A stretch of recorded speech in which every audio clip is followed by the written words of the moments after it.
मित्रांनो, शालिनी भक्तिसागरमध्ये तुमचे मनपूर्वक स्वागत आहे। तर मित्रांनो, आपण मागच्या व्हिडिओमध्ये काय ऐकले की प्रभू श्रीकृष्णाचे आपल्याला भजन कीर्तन कसे करायचे आणि प्रभू श्रीकृष्णांना आपल्या हृदयामध्ये कसे ठेवायचे आहे। तर आपण बरेच काही आपण एवढ्या भागवत पुराणामध्ये भरपूर काही श्रवण करून चुकलेलो आहोत। तर आतापर्यंत आपले 70 भाग भागवत पुराणाचे आलेले आहे। सर्वात मोठं हे भागवत पुराण आपलं चालू आहे। तर सर्वांनी या भागवत पुराणाचं श्रवण करावे, शेअर करावे, सबस्क्राइब करावे, जास्तीत जास्त जणांना शेअर करा, ते पुण्य तुम्हालाच लाभेल। तर आता आपण पुढच्या भागाला होऊया। कमेंट्स वाचत नाही, कमेंट्स वाचण्यात 10 मिनिटं आपले चालले जातात। कमेंट्स खाली आहेत, तुम्ही वाचू शकतात कमेंट्स, सर्व व्हिडिओचे कमेंट्स तुम्ही वाचू शकता। तर आपण व्हिडिओला सुरुवात करूया। श्री गणेशाय नमो नमः। वक्रतुंड महाकाय सूर्यकोटी समप्रभ निर्विघ्नं कुरु मे देव सर्व कार्येषु सर्वदा। श्री गणेशाय नमः। ओम सरस्वती नमः। कुलदेवताय नमः। गुरुदेवतोभ्यो नमः।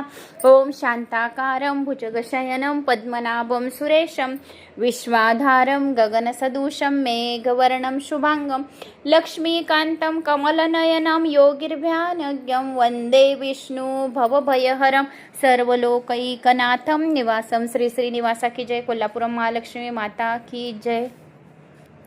तर आपल्याला संसारामधून जर मुक्त व्हायचं आहे तर आपल्याला प्रभू श्रीकृष्णाचे भजन कीर्तन आपल्याला करायचे आहे। गोकुळ आणि वृंदावन आपल्या हृदयातच राहू द्यायचे आहे। शरीर कुठेही असो पण मन मात्र आपलं कुठं पाहिजे? गोकुळ आणि वृंदावनातच पाहिजे। जो मनुष्य मरून जगतो या जगून मरतो तोच खरा शूर मानला जातो। जो मरून जगतो तो मुक्त होतो। मृत्यूचेच तर मरण हीच तर मुक्ती होय।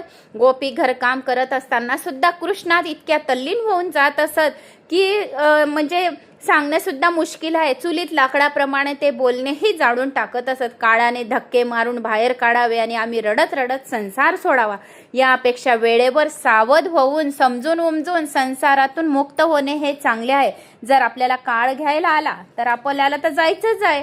आपण थोडी असं म्हणू की 1 मिनिट थांब, 1 दिवस थांब, मी तुला इतके करोड रुपये देऊन देऊ। तुमची किती बी अरब रुपये असो, ते अरब रुपये 1 मिनिट सुद्धा काळ आपला वेट करू शकत नाही ना। अरब रुपये बी तुम्ही त्याला देऊन दिले तरी तो थांबू शकणार नाही। म्हणून आपण या अरब रुपयांसारखी आपण या भागवत पुराणाचं श्रवण करून घ्या, कारण एवढे महत्व या भागवत पुराणाला आहे। कोणी अरब रुपये देऊन सुद्धा तुम्हाला काही देऊ शकत नाही, पण भागवत पुराण असं आहे की तुम्हाला मुक्ती देऊ शकतो। म्हणून जर काळाने धक्के मारून बाहेर काढले आणि आपण रडत रडत संसार सोडावा असं करावं लागेल, त्यापेक्षा आपल्याला वेळेवर सावध होऊन भागवत पुराणाचं श्रवण करून घ्यायचं आहे आणि मुक्ती होणे अतिशय चांगले आहे। याच्यात एक श्लोक दिलेला आहे, नायात्मा प्रवेचेन न लभ्यो न मेधया न बहुन श्रुतेन यमैवेश्य विनुते तेन लभ्यस तस्रेश आत्मा विवृणते तनुम स्वाम। याचा अर्थ असा आहे की परमात्मा वेधायनाने शास्त्र श्रवणाने किंवा बुद्धी चातुर्याने मिळत नाही। ज्या पुरुषावर आत्मा कृपा करतो त्यालाच त्याची प्राप्ती होते, किंवा जो त्याला प्राप्त करू इच्छितो त्याला तो मिळत असतो। परमात्मा ज्याला आपला मानून स्वीकारतो त्यालाच तो प्राप्त होतो। आता यापुढे दामोदर लीलेचे वर्णन येईल। परमात्मा श्रीकृष्ण परमप्रेमाचे स्वरूप आहे। सामान्य प्रेम व परम प्रेम यात अंतर आहे। पुत्र पत्नी माता पिता इत्यादिकांवर जो प्रेम असते ते सामान्य प्रेम होय। जगातील सर्व पदार्थ व सर्व जीव यावर जे निस्वार्थी प्रेम असते ते परम प्रेम होय। जीव मोठा अयोग्य आहे, अपात्र आहे, तो मनाने डोळ्यांनी नेहमी पाप करीत असतो, तरीही ईश्वर त्याच्यावर प्रेमच करीत असतो।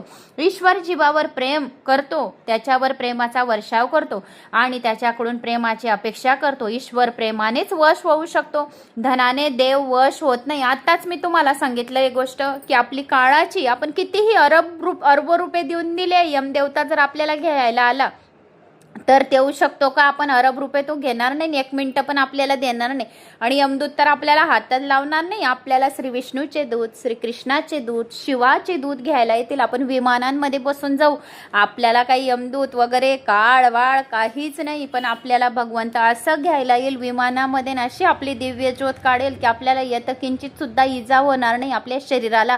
आपल्या शरीरातून जेव्हा प्राण निघेल असा अलगत निघेल फुलासारखे। एखादे फूल टवटवीत कसे राहते, जे झाडावर असं खिलते छान हसतं, तसे आपण हसत हसत जाऊ आणि प्रभूच्या शेवटच्या क्षणी पण आपण काय नामस्मरण करणार आहे माहिती आहे ना?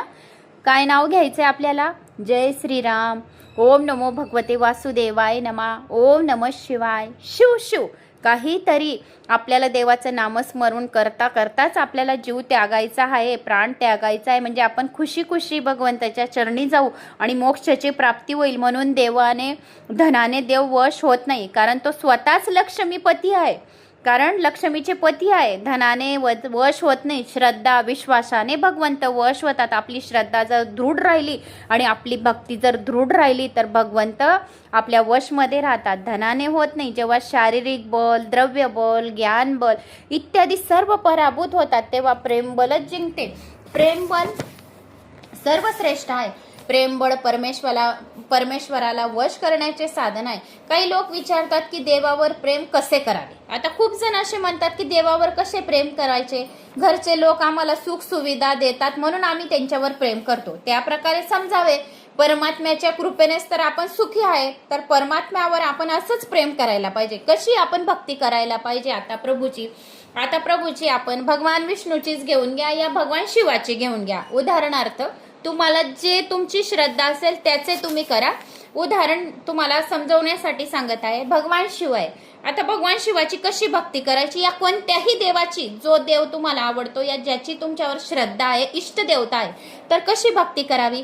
मस्त छान आपलं मन आत्मा आनंदी ठेवावा, आपला आत्मा निर्मळ ठेवावा, शुद्ध ठेवावा, पवित्र वाण्याने ओम नमः शिवाय, पवित्र वाणी ओम नमः शिवाय या मंत्राचा जप करावा. एक प्लेट घ्यावी, त्या प्लेटवर अगोदर बेलपत्री ठेवावी, रेती नाहीतर माती घ्यावी, चांगली बेलाच्या झाडाखालची, नाहीतर छान धुतलेली नदी किनाऱ्याची वाळू आणावी, तिला धुवून घ्यावी, परत गंगाजलाने धुवून घ्यावी आणि त्याच्यावर शिवलिंग निर्माण करावे, पार्थिव शिवलिंग निर्माण करावे. पार्थिव शिवलिंग निर्माण करण्याच्या अगोदर पण आपल्याला 12 ज्योतिर्लिंगांमधून कोणते ज्योतिर्लिंग तुम्ही पार्थिव शिवलिंग बनवत आहे.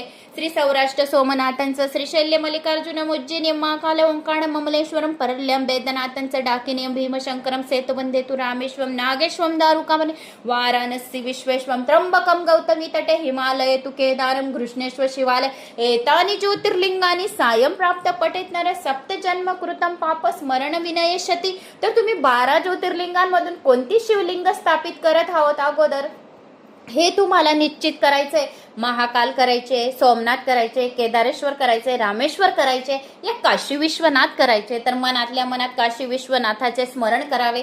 काशी विश्वनाथ लिंगाला पार्थिव शिवलिंग निर्माण करून घ्यावी आणि मग आपल्या देवघराजवळ जावे. या बेलाचं झाड असेल, कुंडी असेल, तिथे जावे. ती प्लेट घेऊन एक पूजेची अलग थाली तयार करावी. पूजेच्या थालीमध्ये बी हळद, कुंकू, तांदूळ, बेल, धतुरा, पान, फूल, पानाचा विडा, लवंग, इलायची, त्याशिवाय जे गोकुर्णीचे फुलं असतील, शमीपत्र असेल, बेलपत्र असेल, बेलाची भस्म असेल, जवळ शची बाटली, अत्तर, गहूचे दाणे, जे पण यथाशक्ती, कमलगठ्ठ्याचा मणी, जे पण असेल यथाशक्ती, तर ते पंचामृत असे जवळ घेऊन घ्यायचे. त्या शिवलिंगावर अगोदर जल अर्पण करावे. गणपती बाप्पा जिथे स्थान आहे तिथे जल अर्पण करावे. कार्तिक स्वामीचे जिथे स्थान आहे तिथे जल अर्पण करावे. मग अशोक सुंदरी जवळ 2 वेळा जल अर्पण करावे. मग कमलहस्तवर गोल पाणी टाकावे. नंतर नागदेवता सर्पभूषण आहे भगवान शिवाचे, तेथे पाणी जल अर्पण करावे. मग नंतर नंदी महाराजचा जिथे पाय मोडलेला आहे तिथे पाणी अर्पण करावे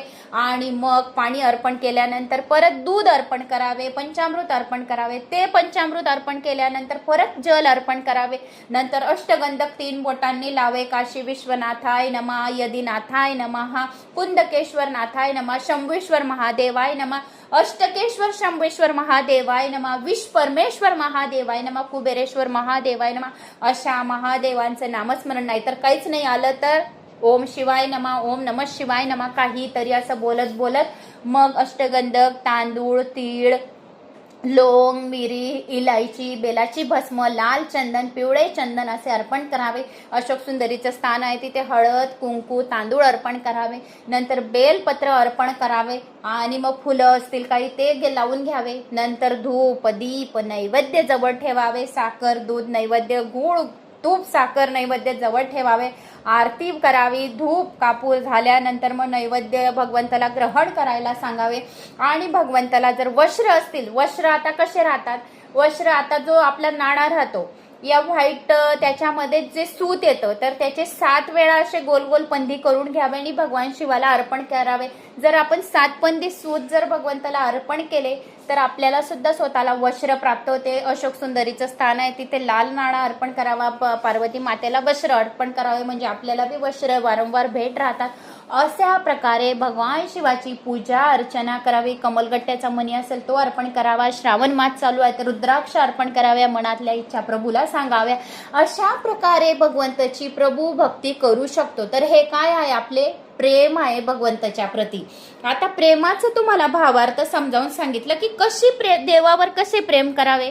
तर असे देवावर प्रेम करावे. जसं आपलं तानुलं बाळ असतं, तर तानुल्या बाळाला आपण कसं करतो? उठल्याबरोबर सर्व त्याला दूध, पाणी, मालिश, तेल, अंघोळ करतो, पावडर लावतो, कपडे घालून मग झोक्यात टाकतो, मग झोपून देतो. मग झोपल्यानंतर परत त्याला आपण जवळ घेतो, सर्व काही त्याचं व्यवस्थित करतो. तसं भगवंतावर प्रेम करायचं आहे आपल्याला. जसे आपण पार्थिव शिवलिंगाचे मी आता तुम्हाला पूजेचं उदाहरण सांगितलं. मग नंतर पूजा झाल्यानंतर पार्थिव शिवलिंग जर केलेली आहे, मग तिला अलगत विसर्जन, दिवा चालू आहे तोपर्यंत राहू द्यायचा. दिवा सम झाल्यानंतर तिला अलगट हलवून घ्यायची. हलवल्यानंतर ती प्लेटमधली शिवलिंग कोणत्याही गमल्यामध्ये टाकू शकतात, कारण ते आपलं ज्या वेळेस बोलवतो तर ते आपल्या घरी आलेले राहतात कैलासातून. मग परत ते पार्वती माताला भेटायला कैलासात जातात. म्हणून तिला अलगत हलवून घ्यावे. 1-2 घंट्यांनी जर कामात तुम्ही व्यस्त आहे आणि हलवणे विसरले तर रात्रीच्या अगोदर हलवून घ्यायचे आणि परत बाबांना प्रार्थना करायची. भोळा बाबा एवढा भोळा आहे की तो आपल्या सर्व मनातल्या इच्छा कामना लवकरात लवकर पूर्ण करतो. तर असे तुम्हाला देवावर प्रेम करायचे. घरचे लोक आम्हाला सुख सुविधा देतात म्हणून आपण त्यांच्यावर प्रेम करतो. त्या प्रकारे असे समजावे की देव परमात्मा च्या कृपेने आपण सुखी आहोत. तर असे आपल्याला परमात्म्याला सुखी करायचं आहे. त्यांच्या नावाचा वारंवार जप करावा. त्यांचे नित्य स्मरण ठेवाल तर त्यांच्यावर प्रेम जडेल. भगवंताच्या इच्छेहून तुमच्या इच्छा भिन्न असेल तर देवावर प्रेम तुम्ही करू शकणार नाही. जर तुमच्या मोठ्या मोठ्या खूप काही इच्छा आहे की बाबा तू मला आजच करोडो रुपये देऊन दे, बाबा तू आजच माझ्या मुलींना कलेक्टर IPS ऑफिसर बनवून दे, त्याच्यासाठी IPS ऑफिसर कलेक्टर बनवण्यासाठी पोरांना पण मेहनत करावी लागेल, आपल्याला पण मेहनत करावी लागेल आणि प्रभूची भक्ती करावी लागेल, तरच प्रभू आपल्या इच्छा पूर्ण करतील. आता जर तुम्ही देवावर जर तुमच्या इच्छा भिन्न आहेत, खूप वेगळ्या आहेत तुमच्या भिन्न इच्छा, तर तुम्ही देवाला तुमच्या वशमध्ये करू शकत नाही. तर तुमच्या स्व इच्छेने प्रभूची इच्छा सेवा करा, त्यांची पूजा पाठ करा, तरच भगवंत तुमच्या वशमध्ये होतील.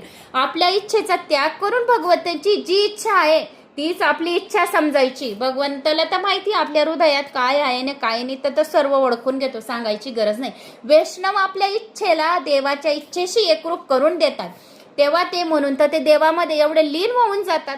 महात्मे प्रभूला प्रेमाने जिंकतात. तर आपल्याला बी प्रभूला काय करायचंय? प्रेमाने जिंकायचंय. जीव पूर्णतया प्रेम करेल तर भगवंत वश होतो.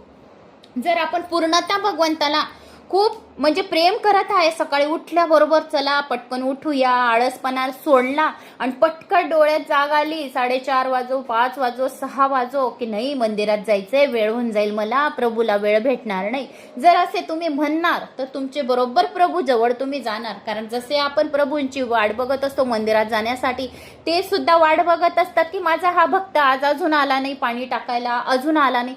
जर आपण 2, 4, 8, 15 दिन, महिनाभर गेलो नाही, आपण विसरलो, ते भी आपल्याला विसरत जातात. म्हणून आपल्याला त्यांना वशमध्ये करण्यासाठी, आपल्या जवळ आपल्या हृदयात राहण्यासाठी आपल्याला रोज भगवंताचं नामस्मरण करायचंय. प्रेम कथेचेच या दामोदर लीलेत वर्णन झालेले आहे. शुक्राचार्य काय म्हणतात माहिती आहे का? राजा आता पुढे आई, गोपींनी कृष्णाचे नाव नवनीत चोर असे ठेवलेले होते. कृष्ण चोर आहे असे म्हटले का? नाही. मी तुम्हाला मागच्या व्हिडिओमध्येच सांगितले की भगवंताचं नाव काय ठेवलं गेलं होतं, शुक्राचार्यांनी काय नाव ठेवलं होतं, कमेंट्स करून नक्की सांगा, म्हणजे तुम्हाला बी भगवान श्रीकृष्णाचं नाव आठवण होईल. नवनीत चोर असे ठेवले गेले होते. या गोष्टीला यशोदेला रुचली नाही, ही गोष्ट यशोदा मातेला रुचली नाही, नवनीत चोर म्हटल्यावर रुचले नाही. आणि जर तुम्ही जर असं सांगितलं असतं की हा गोपी आले असते, सांगितलं असतं यशोदा तुझ्या मुलाने बघ आमच्या घरी चोरी केली, तर ते यशोदा मातेला खूप रुचलं असतं की माझा मुलगा चोर आहे. म्हणून नवनीत चोर असे नाव संबोधले गेलेले आहे भागवत पुराणात. ती कृष्णाला आग्रहाने सांगू लागली, बाहेरचे लोणी खाणे चांगले नाही, घरचे लोणी खात जा, कशाला बाहेर जाऊन चोरी खातो आणि खातो. अशी आईची आई जी आहे तर ती आपल्या मुलाला रागवत राहते, कारण ती आईचं प्रेम खूप राहतं आपल्या मुलावर. तिला असं वाटतं आपल्या मुलाला कोणी नाव नको ठेवायला हवं, म्हणून ती आपल्या मुलाला रागवत राहते, पोटाशी घेत राहते, केव्हा केव्हा संताप करते, केव्हा केव्हा मारते, केव्हा केव्हा ती रुसून पण बसते, केव्हा केव्हा रागून बसते, केव्हा केव्हा ती जेवण पण देत नाही. पण त्याच्यामध्ये बी तिचं प्रेम राहतं की आपले मुलं वाईट मार्गाला लागायला नको, आपले मुलं मान वर करून, मान प्रतिष्ठेत सन्मानाने वर मान करून चालायला हवं, जगात त्यांचं नाव खूप मान प्रतिष्ठा राहावं असं प्रत्येक आईला वाटतं. म्हणून यशोदा माता म्हणते, तू घरचे लोणी खात जा, बाहेरचे लोणी चांगले नाही राहत. कृष्ण म्हणू लागला, मी घरचे लोणी खाऊ लागलो तर घरची लोणी संपून जाईल, म्हणून मी बाहेरची लोणी खातो, मी बाहेर कमाई करून खातो, असे भगवान श्रीकृष्ण सांगतात. अहो, स्वाद गोपींच्या लोण्यात नाही तर त्यांच्या प्रेमामध्ये आहे, म्हणून ते लोणी स्वादिष्ट लागतो. जे काही आपण नैवेद्य बनवतो भगवंतासाठी, या जो दिवस आपला देवाचा राहतो, घरात काही पूजापाठ, खूप काही पूजा राहिली, त्या दिवशी स्वयंपाकात एवढी रुची राहते, आपण म्हणतो नाही प्रसाद आहे खूप छान बनलाय, कारण तो प्रसाद आपण खूप प्रेमाने बनवलेला आहे, म्हणून त्या प्रसादामध्ये एवढा स्वाद राहतो. खारट पण राहिला, मीठ जास्त बी राहिलं आणि तरी पण तो गोड प्रसाद बनून जातो. आपण मागच्या व्हिडिओमध्ये ऐकलं, गोडी प्रेमात असते, वस्तूत नाही. यशोदा मातेला वाटले नौकर घरातले काम करतात, कदाचित त्यामुळे कृष्णाला घरचे लोणी आवडत नसेल व तो बाहेर लोणी चोरून खातो, म्हणून तिने ठरवले की आज स्वतः दही मी घुसळेन आणि लोणी काढेन व ते कृष्णाला खाऊ घालून त्याला तृप्त करेन. रामायणात सांगितले गेले आहे की राजा दशरथाकडे नोकरांची काही कमतरता नव्हती, तरी पण राणी कौसल्या स्वतः हाताने स्वयंपाक करून राजाला जेवू घालीत असे. स्वयंपाक देवासाठी असतो. पाणी दूषित जर झाले तर वाणी दूषित होते, म्हणून पाणी शुद्ध ठेवावे. वाणी बिघडल्याने वीर्य खराब होत असते. वीर्य म्हणजे जीवन. अन्नाने मनाला धारणा शक्ती प्राप्त होत असते. ज्याच्यावर तुमचा पूर्ण विश्वास नाही त्याला तुम्ही आपला स्वयंपाक घरात येऊ देऊ नका.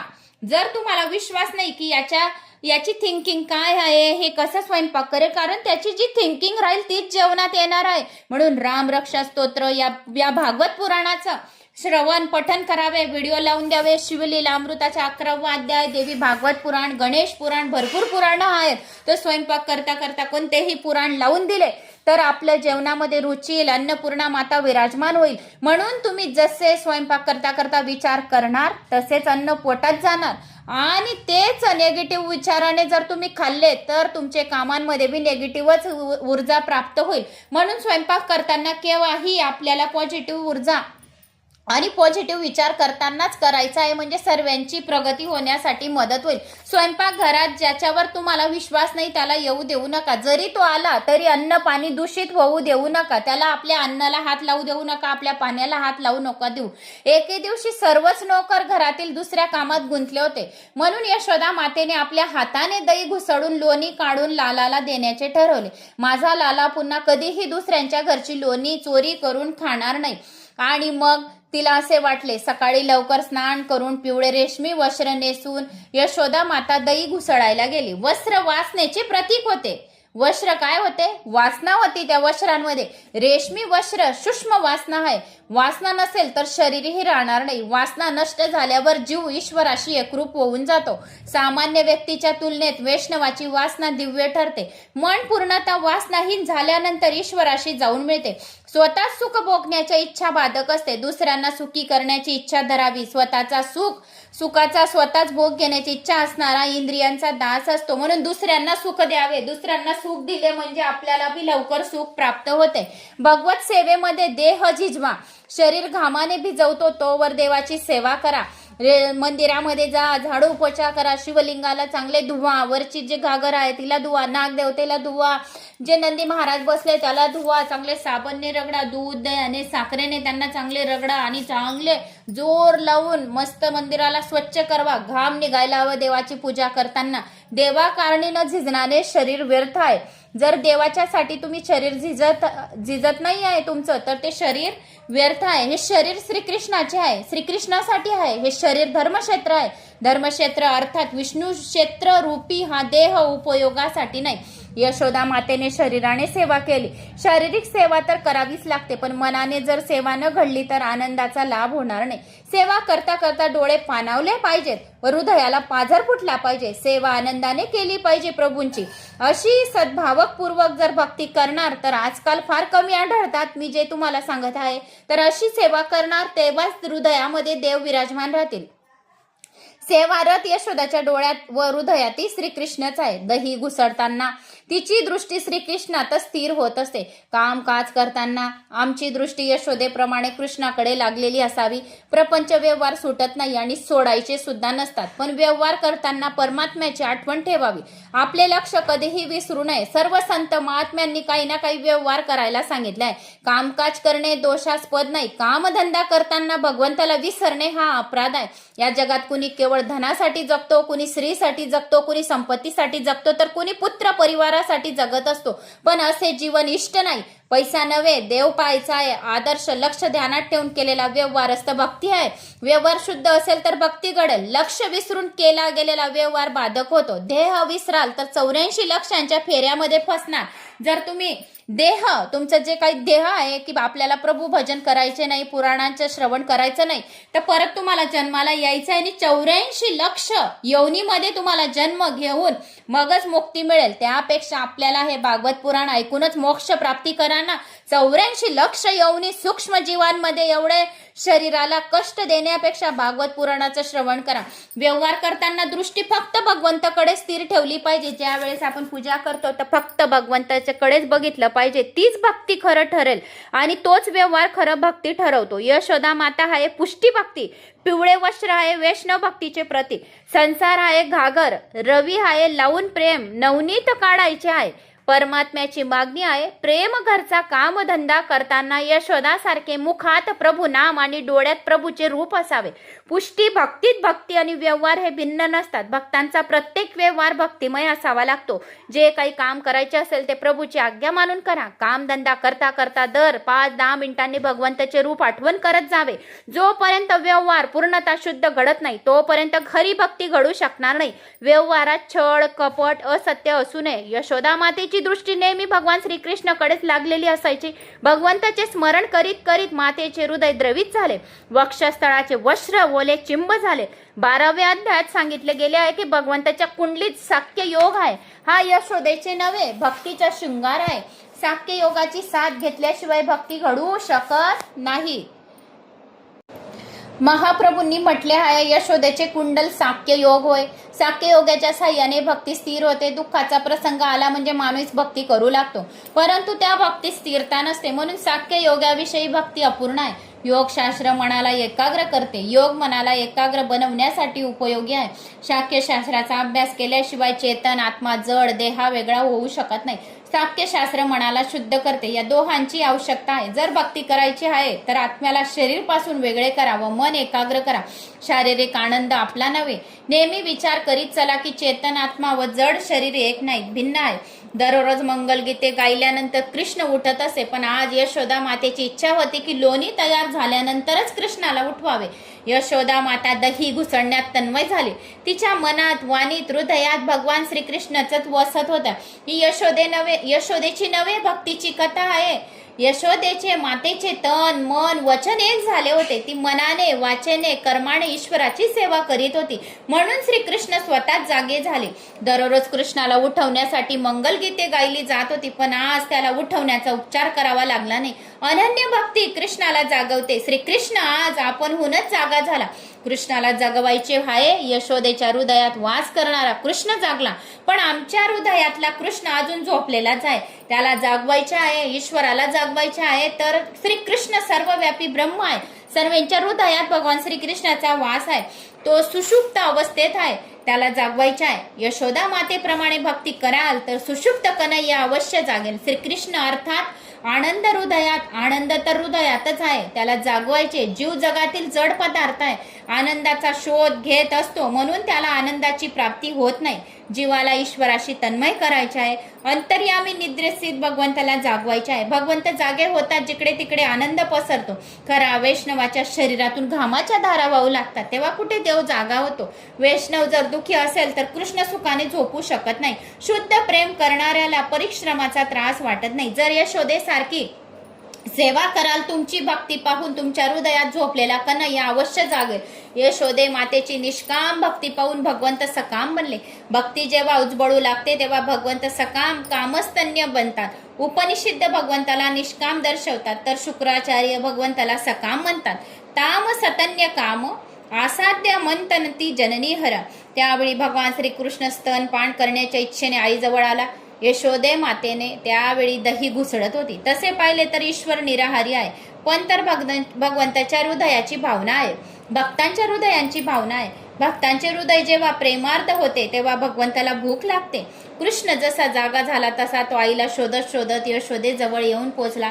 त्यांनी पाठीमागून आईचा पदर ओढला. यशोदा माता कामात इतकी गळून गेली होती की तिला याचे काहीच भान नव्हते की कृष्ण म्हणाला, आई मला फार भूक लागली आहे, प्रथम मला दूध पाज. यशोदा माता साधक आहे, दधिमंथन साधक आहे, साधना आहे. श्रीकृष्ण भगवान साध्य आहे. अशी साधना करा की साध्य आपोआप प्राप्त होय. साधनेत तन्मय झालेल्या साधकाला साध्य स्वयं जागवते. मनुष्य साधारणतः खऱ्या हृदयाने साधना करीत नाही, म्हणून तो देवाला पाहू शकत नाही. खऱ्या हृदयाने जर आपण साधना केली तर देवाला आपण पण पाहू शकू. जर तुम्ही कृष्णाच्या मागे लागला तर अवश्य भेटेल. कृष्ण तर जीवाला भेटण्यासाठी स्वतः नेहमी आतुर असतात, पण जीवच त्यांची उपेक्षा करतो. साधना अशी तन्मयतेने करा की देहमान देखील शेष राहू नये आणि साध्य तुमच्या मागे धावत यावी. यशोदा मातेची भक्ती पाहून कृष्णाने मागून येऊन यशोदा मातेचा पदर धरला. तुम्ही ही सेवा साधनेत मग्न व्हा की साध्य सेवा तुमच्या साध्य स्वयं तुमच्या दारावर येऊन टाकेल. हीच तर होय पुष्टी भक्ती. शरीराने भक्ती करताना डोळ्यात आणि मनात श्रीकृष्ण भरलेला ठेवायला पाहिजे. यशोदा मातेने सर्वांगनी भक्ती करीत होती, श्रीकृष्णाचा नावाचा जप करीत होती. शरीराने सेवा कराल तर वाणीने कीर्तन कराल, पण मन कृष्णात रमवाल तर तुमच्या हृदयातही श्रीकृष्ण भगवान जागेल. प्रपंचाची सर्व कामे श्रीकृष्ण कीर्तन करीत करीत करत जा. जी बी प्रपंचाचे कामे आहेत, कपडे धुता धुता श्रीकृष्णम श्रीकृष्णम श्रीकृष्णम, जगद्गुरु श्रीकृष्ण श्रीकृष्ण, स्वयंपाक करता करता श्रीकृष्ण श्रीकृष्ण, भाजे खुडता खुडता श्रीकृष्ण श्रीकृष्ण, लादी पुसता पुसता श्रीकृष्ण श्रीकृष्ण, म्हणजे भगवंत आपल्याला बी अशीच प्राप्ती होईल. शरीराने जर सेवा केली, वाणीने कीर्तन कराल, मन कृष्णामध्ये रमवाल तर हृदयात भगवान श्रीकृष्णच जागे होतील. आणि घराचा प्रपंच करण्यात सुद्धा सर्व कामे करण्यात श्रीकृष्ण श्रीकृष्ण करत राहा. त्यांच्या कीर्तनाने डोळे उघडे असताना सुद्धा जगाचा विसर पडू शकेल, एवढी ताकद आहे भगवान श्रीकृष्णमध्ये. योगी जण डोळे मिटून ब्रह्मचिंतन करीत करीत जगाला विसरण्याचा प्रयत्न करतात, ते जग विसरू शकत नाही. वाणीने कीर्तनाने डोळ्यांनी दर्शनाने शरीराने सेवा केल्याने यशोदा मातेच्या हृदयात श्रीकृष्ण प्रकट झाले. प्रेमाने स्मरण केल्याला हृदय द्रवित होतं व आनंद प्राप्त होतो. आनंदाने ब्रह्माचे स्वरूप आहे. निद्रा अवस्थेतील आनंदासारखे जागृत अवस्था सुद्धा मुक्ती मिळू शकते. कृष्ण भगवान गुडघ्यावर रांगत रांगत आईजवळ आले आणि पदर धरून म्हणू लागले, मला भूक लागली, मला खायला दे. यशोदा मातेला हातातले काम अर्धवट टाकू इच्छितो नव्हती. भुकेने कृष्ण रडू लागले. आईने काम सोडले व आपल्या मुलाला मांडीवर घेऊन ती दूध पाजू लागली. दुधाची धार वाहू लागली. भक्तीने हृदय द्रवित झाल्यावर आनंद अवश्य मिळतो. हा आनंदच तर ईश्वर आहे. जर आपण काही पूजा पाठ केली आणि आपल्या मनाला खूप आनंद झाला की मी आज काय शिवलिंगाला सजवलेली आहे आणि चांगले चांगले फुलं अर्पण केली आहे, मस्त मोठे मोठे बेलपत्र भगवंताला अर्पण केले आहे, धूप दीप नैवेद्य धूप मस्त सुगंध येत आहे, तर किती मनाला आनंद येतो. हेच तर भगवंत आहेत, जे आपण मनाला जे हृदय द्रवित झाल्यावर आनंद मिळतो, हाच तर ईश्वर आहे. ज्यावेळेस तुम्हाला पूजा झाल्यावर जर आनंद मिळाला तर त्यालाच तर ईश्वर म्हणतात. शुक्राचार्य काय स्तनपानाची कथा सांगत होते. श्रीधर स्वामी म्हणतात की ही कथा मुलाला दूध पाजण्यापत सामान्य नाही, तर ब्रह्मसंबंधाची कथा आहे. यशोदा माता जीव आहे तर कृष्णा परमात्मा आहे. माता पुत्राचे मिलन कसे असते दुसरा कोणी जाणू शकत नाही. यशोदा माता मुलाला दूध पाजत आहेत की साधी गोष्ट ही नव्हे, तर ब्रह्मसंबंध स्थापित झाला आहे. ही तर अधोदत्ताची कथा आहे. दैत्याची कथा आहे। माता यशोदाने बाळकृष्णाला मांडीवर घेऊन परमेश्वराशी एकरूप झाली आहे। जर जीव ब्रह्माचे ऐक्य आहे तर अशा मिलनाच्या वेळी बाहेरच्या संसाराला मनात शिरू देऊ नये।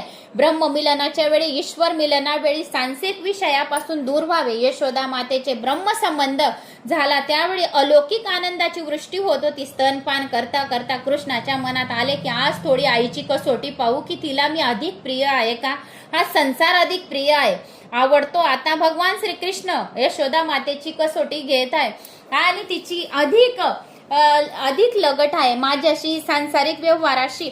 परमात्मा परीक्षा पाहिल्याशिवाय कुणालाही जीवाला आपलासा करत नाही। शूद्र माणूस 2-4 पैशासाठीही पाप करतो। लहान लहान पापे एकत्र झाली म्हणजे महापाप होते। पाप न करणे हेच तर सर्वात मोठे पुण्य आहे। कसोटीला उतरल्यानंतर परमात्मा कृपा करत असतो। तो सर्व जीवांची कसोटी पाहिल्यानंतर त्यांना आपलासा करीत असतो। त्यांची इच्छा असते की जीवाने सर्वांपेक्षा अधिक प्रेम ईश्वरावर करावे। ईश्वराची माळ गळ्यात घातल्यानंतर जर जीव दुसऱ्यांवर प्रेम करू लागेल तर ईश्वर अप्रसन्न होतो। ईश्वराला वाटते की जीवाने एक मात्र त्याच्यावरच प्रेम करावे। प्रेम करण्याला योग्य तर एक ईश्वरच आहे। जर ईश्वरावर प्रेम कराल तर तुमचे सर्व कार्य सिद्ध होतील। म्हणून जगातील इतर पदार्थांचे प्रेम कधी ना कधी रडवते पण कृष्ण प्रेम कधीच तुम्हाला रडवणार नाही। कृष्णाने आईची परीक्षा घेण्याचे ठरवले। कृष्ण मनात विचार करू लागला, मी अग्नीला वारा घालीन आणि मग तो भडकेल। त्यामुळे चुलीवरचे दूध उतू जाऊन ते चुलीत सांडू लागले। तेव्हा जर आई मला सोडून दूध वाजवण्याकरता धावेल तर मी समजेन की तिला मी प्रिय नसून सांसारिक पदार्थ अधिक प्रिय आहे। कित्येकांना वाटत असते की प्रपंचातील सर्व व्यवहार चांगल्या रीतीने पाडल्यानंतर परमात्मा करू। अहो, प्रपंचात कामधंदा चांगल्या रीतीने पार पडून आजपर्यंत कुणाचाही कधीही संपला नाहीये व यापुढे संपणारही नाही। महापुरुषांनी म्हटले आहे की या जगात सर्व सुखी असा कोणी झाला नाही व कोणी होणार पण नाही। संसारात अडचणी तर येतच राहतील परंतु एक क्षण भगवंताचे स्मरण केल्याशिवाय जाऊ नये। भगवंताचे वारंवार स्मरण करा म्हणजे संसारात कोणत्याच अडचणी येणार नाही अशी प्रतिज्ञा करावी। असे केल्यानेच पापापेक्षा पुण्य अधिक वाढेल। जेव्हा मनुष्य जन्म मिळतो तेव्हा पाप व पुण्य दोन्ही भोगावी लागतात आपल्याला। मागच्या जन्माचे पुण्य, मागच्या जन्माचे पाप आणि या जन्मात काय पुण्य करत आहोत आणि या जन्माची पापे असे दोन्ही भोगावे लागतात। दुःखाचे प्रसंग आले असता मनाला समजावे की आपण पाप केलेले आहे तर त्या पापाचे प्रायश्चित आपण करत आहोत म्हणून आपल्यावर या दुःखाचे प्रसंग आले आहेत आणि पाप घटत आहे।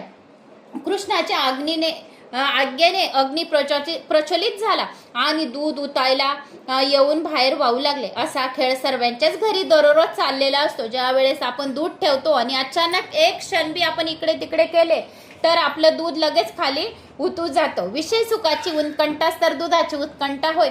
दुधाचे उतू जाणे म्हणजे विषय सुखाचे स्मरण होय। सांसारिक सुखाचा उपभोग असा घ्या की मन त्यात आसक्त होऊ नये, उपभोगाचे स्मरण राहू नये। भगवंताची भक्ती करताना विषय सुखाची आठवण येणे म्हणजे दूध उतू जाण्यासारखे असते। असे झाले तर भक्ती नष्ट होते। लोकांना प्रपंचाची कामे करताना परमात्म्याचे काही स्मरण येत नाही पण माळ हातात घेताना घरच्या सर्व भानगडी मनात धिंगाणा घालू लागतात।